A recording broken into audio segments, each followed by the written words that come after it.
আমরা লক্ষ্য করছি যে হাসিনা দিল্লিতে বসে একের পর এক ষড়যন্ত্র করছে।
তুমি সাইড হয়ে যাও, তুমি সাইড হয়ে যাও, পিছনে নেই। হ্যাঁ, যাও যাও যাও, বাচ্চা ঢুকে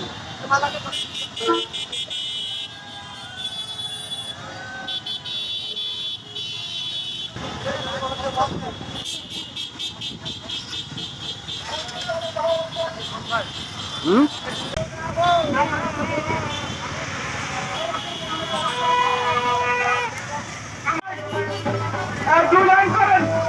আমরা লক্ষ্য করছি যে হাসিনা দিল্লিতে বসে একের পর এক ষড়যন্ত্র করছে। হাসিনা বারবার তার আওয়ামী লীগের পান্ডাদেরকে মাঠে নামানোর চক্রান্ত করছে। হাসিনার সেই নিয়োজিত ফ্যাসিস্ট যারা 14 সালের ইলেকশন করেছে, ওই সকল ডিসিএসপিরা যারা 18 সালের ইলেকশন করেছে, যারা 24 সালের ইলেকশন করেছে, ওই ফ্যাসিস্ট সরকারি কর্মকর্তারা নানান ভাবে এই সরকারকে কার্যক্রমে বাধা দেওয়ার চক্রান্ত করছে। অর্থাৎ হাসিনা পালিয়ে গেছে, কিন্তু হাসিনার যে নিয়োজিত ফ্যাসিস্ট বাহিনী, যে ফ্যাসিবাদী ব্যবস্থা, সেই ব্যবস্থা রয়ে গেছে। সুতরাং আমাদের দায়িত্ব শুধুমাত্র আওয়ামী লীগের পতনের মাধ্যমে শেষ হয়ে যায়নি। যে ফ্যাসিবাদী কাঠামো হাসিনা তৈরি করেছিল, যতক্ষণ না পর্যন্ত এই ফ্যাসিবাদী কাঠামোকে আমরা ধ্বংস করতে পারছি, ততক্ষণ পর্যন্ত আমাদের এই লড়াই চালিয়ে যেতে হবে। এই লড়াই করতে গিয়ে না অনেকে অনেক ধরনের হুমকি দিবে, অনেকে অনেক ধরনের কথা বলবে, অনেকে নানান ধরনের মন্তব্য করবে। আমরা কারোর কথায় ভয় পাই না। যেখান থেকে হুমকি আসবে সেখানে রাশেদ খান আগে গিয়ে গণমানুষকে সাথে নিয়ে প্রতিরোধ গড়ে তুলবে। আমাকে ভয় দেখিয়ে আমাকে চুপ রাখা যাবে না। এই ঝিনাইদহতে আমি এসেছি, আমি ফিরে যাওয়ার জন্য নয়। এই ঝিনাইদহের মানুষের কল্যাণে কাজ করব। কারোর যদি সাধ্য থাকে আসুক আমার সামনে, এসে আমাকে থামিয়ে দিক। আমাদের স্পষ্ট কথা, ঝিনাইদহতে এসেছি, অবশ্যই এই ঝিনাইদহের মানুষের উন্নয়নে আমরা কাজ করব। কেউ যদি মনে করে যে মানুষকে বিভ্রান্ত করবে, 2 কেজি মাংস আর 10 কেজি চাল আর ভোটের আগে 1000 টাকা দিয়ে ভোট কিনবে, সেই রাজনীতি বাংলাদেশে আর নাই ভাই। মানুষ এখন সচেতন, এবং ওই কেনা বেচার রাজনীতি, মাথা কেনার রাজনীতি যারা করতে আসবে, তাদেরকেও গণ অধিকার পরিষদ প্রতিহত করবে। আমি তাদের জন্য স্পষ্ট বার্তা দিচ্ছি, যেহেতু আওয়ামী লীগ নিষিদ্ধ হয়েছে, সুতরাং এখন আর ওই মানবিক আর সামাজিক কাজের আড়ালে যারা আওয়ামী লীগের সাংগঠনিক কার্যক্রম পরিচালনা করার চেষ্টা করবে, তাদেরকে প্রতিহত করা হবে। আমি ঝিনাইদহ জেলার ডিসি এবং এসপি কে বলবো, তারা যথেষ্ট আন্তরিক। তারা আমার সমস্ত কাজে, শুধু আমি না, যারা রাজনৈতিক শক্তি রয়েছে সবাইকে সহযোগিতা করছে। তারা কারোর সাথে বৈষম্য করছে না। এটি অত্যন্ত ভালো যে ঝিনাইদহ জেলার ডিসি এসপিরা এই কাজটুকু করছে। আমি প্রশাসনকে বলবো, কোন দলের প্রতি, কোন ব্যক্তির প্রতি মায়া দেখাবেন না, এমনকি আমার প্রতিও না।